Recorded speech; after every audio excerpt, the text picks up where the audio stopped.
Hi friends, welcome to Kasal Shankar channel. నేను మీ Shankar. Friends, super star Rajinikanth గారి యాక్ట్ చేసిన వ్యాటియాన్ మూవీ ఈ నెల 10వ తారీఖున రిలీజ్ అయిపోతుంది. దీనికి సంబంధించిన ట్రైలర్ అయితే ఇవాళ రిలీజ్ అయింది. ఈ ట్రైలర్ గురించి చెప్పే ముందు ఏంటో ఆ తమిళ్ గురించి స్టార్ట్ చేస్తేనే నాకు ఏదో ఒక మైనస్ పాయింట్ కనిపిస్తుంది. దాని గురించి చెప్పకుండా ఉండలేకపోతున్నాను. అలా నాకు తమిళ్ అంటే ఇష్టం లేదని కాదు ఫ్రెండ్స్, నేను తమిళ్ మూవీస్ చూస్తాను, తమిళ యాక్టర్స్ అన్నా నాకు చాలా ఇష్టం. కానీ చిన్న చిన్న మైనస్ అయితే కనిపిస్తుంది. ఈసారి అయితే నాకు కనిపించింది అయితే టైటిల్ ఫ్రెండ్స్. మామూలుగా ఒక సినిమా పాన్ ఇండియా లెవెల్లో ప్లాన్ చేసినప్పుడు, ఇప్పుడు విజయ్ గారి సినిమా ఉంది లియో, టైటిల్ పెట్టారు. ఇది పాన్ ఇండియా లెవెల్లో అందరికీ అర్థమయ్యే టైటిల్. గోట్, ఇది పాన్ ఇండియా లెవెల్లో అందరికీ అర్థమయ్యే టైటిల్. అదేవిధంగా వారీసు అని ఒక సినిమా చేశారు. అది తెలుగుకి వచ్చేసరికి, అది తమిళ్ లాంగ్వేజ్ కాబట్టి తెలుగుకి వచ్చేసరికి వారసుడు అని తెలుగు టైటిల్ పెట్టారు. మరి ఈ మధ్య వచ్చిన తమిళ సినిమాకి వాళ్ళకి తమిళ భాష మీద ప్రేమ ఎక్కువైందో, మిగతా వాళ్ళందరికీ తమిళ టైటిల్ గురించి చెప్పాలనుకున్నారు నాకు తెలియదు. కానీ తంగాలన్ అని మూవీ ఒకటి వచ్చింది. తంగాలన్ అంటే బంగారం లాంటి వ్యక్తి, సంథింగ్ దాని అర్థం. మరి ఇది తెలుగు వాళ్ళకి తెలుగు టైటిల్ మార్చి పెట్టచ్చు కదా. తంగాలన్ అనేది తమిళ టైటిల్, తెలుగులో కూడా రిలీజ్ చేశారు కదా. తెలుగులో టైటిల్ మార్చచ్చు కదా, తెలుగుకి సంబంధించి పేరు పెట్టచ్చు కదా. తెలుగు వాళ్ళకి అర్థమవుతుంది, అందరికీ ఆ భాష అర్థమవుతుంది కదా. అదేవిధంగా ఇప్పుడు వేటయాన్ అని మూవీ రిలీజ్ అవుతుంది. వేటయాన్ అంటే వేటగాడు అని అర్థం. ఈ తెలుగులో ఆ వేటకు సంబంధించిన పేరు పెట్టచ్చు కదా. తమిళ పేరు ఎందుకు పెట్టడం అంటే పాన్ ఇండియా లెవెల్లో వాళ్ళకు వాళ్ళ భాష మీద ఉన్న ప్రేమ తెలియడానిక ఆ టైటిల్ మీద. అందరికీ ప్రేమ ఉంటుంది బ్రదర్. మన తెలుగు అంటే మనకి ప్రేమ ఉంటుంది, తమిళ అంటే వాళ్ళకి ప్రేమ ఉంటుంది. అది కథ ద్వారా మనం చూపించుకోవాలి. కానీ ఇప్పుడు సినిమా బాగుంది, సూపర్గా ఉంది అనుకుంటే తమిళ సినిమా అయినా మనం పొగడకుండా ఉంటామా?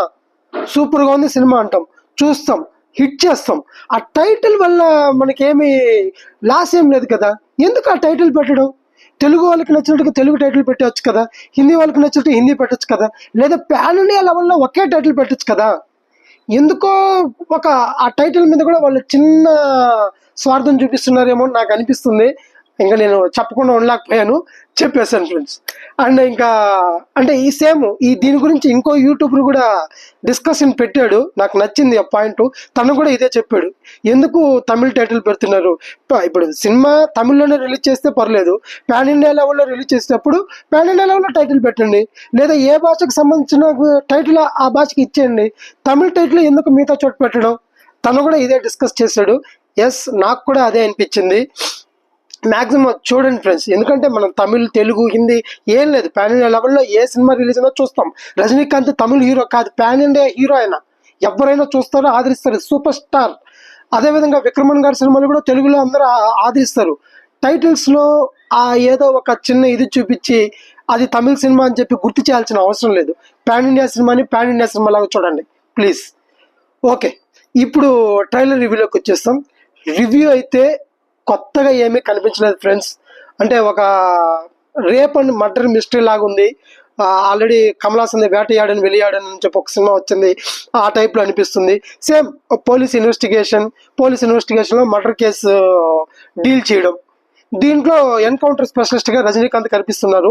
స్టార్ కాస్టింగ్ అయితే బీభత్సంగా ఉంది. రజనీకాంత్ గారు, అమితాబ్ బచ్చన్ గారు, రానా దగ్గుపాటి, మంజు వారియర్, ఇలా చాలా స్టార్ కాస్టింగ్ అయితే బీభత్సంగా ఉంది. కానీ ఈ సినిమా ఒకటి వస్తుందని చాలా మందికి తెలీదు. వాళ్ళ ప్రజలకి తెలిసిందైతే ఒక సూపర్ హిట్ సాంగ్తో, రా రా రామయ్యా అని రీసెంట్గా ఒక సినిమా రిలీజ్ అయింది. దాంట్లో మంజు వారియర్ స్టెప్, ఆ తర్వాత అనిరుద్ధ్ మ్యూజిక్, ఇవన్నీ ఆకట్టుకున్న తర్వాత ఈ పాట ఏ సినిమాలో చూసిన తర్వాత ఫైనల్గా తెలిసింది ఇది వేటయాన్ అని ఒక సినిమా వస్తుంది, రజనీకాంత్ గారి హీరోగా వస్తుంది, ఈ సినిమా త్వరలో రిలీజ్ అవబోతుందని ఆ పాట చూసాకే తెలిసింది. అప్పటి వరకు జనాలకి ఏమాత్రం హైప్ లేదు. ఇప్పుడు ఆ సినిమా రిలీజ్ అవబోతుంది. దీంట్లో కూడా అనిరుద్ధ్ మ్యూజిక్ మ్యాజిక్ చేస్తేనే సినిమా హిట్ అయ్యేలా కనిపిస్తుంది. ఎందుకంటే ట్రైలర్లో అయితే కొత్తదనం ఏమీ లేదు, రొటీన్గా ఉంది, పెద్దగా చెప్పుకోవడానికి కూడా ఏం లేదు. బట్ మ్యూజిక్, ఆ సాంగ్ చాలా బాగుంది, అనిరుద్ధ్ మ్యూజిక్ ఇచ్చాడు. అండ్ దీనికి ముందు ప్రీ ట్రైలర్ ఏదో ఒకటి రిలీజ్ అయింది అనుకుంటా, దాంట్లో కూడా అనిరుద్ధ్ మ్యూజిక్ చాలా బాగుంది. దీంట్లో అంత హైప్ లేకపోయినా అలా డిఫరెంట్గా ఉంది. సో సినిమా రిలీజ్ అయినా కూడా అనిరుద్ధ్ మ్యూజిక్ మ్యాజిక్ చేస్తేనే సినిమా హిట్ అవుతుంది అనిపిస్తుంది. అండ్ మన రజనీకాంత్కు ఉన్న డిమాండ్, ఆయన్ని చూస్తే సినిమా హిట్ అవ్వాలి అంతే. ఒక రజనీకాంత్ అనిరుద్ధ్ గారి చేతుల్లో ఆధారపడి ఉన్నది. ఇది ట్రైలర్ రిజల్ట్ ఫ్రెండ్స్. ఓకే, ఒకవేళ సినిమా రిలీజ్ అయితే సినిమా చాలా బాగుంటే అందరికీ నచ్చుతుంది, సూపర్ హిట్ అవుతుంది. అలా హిట్ అవ్వాలని మనస్ఫూర్తిగా కోరుకుంటున్నాను. ఇది ఫ్రెండ్స్ ఇవాటి వీడియో. ఈ వీడియో కానీ మీకు నచ్చితే please like, share and subscribe. Thank you.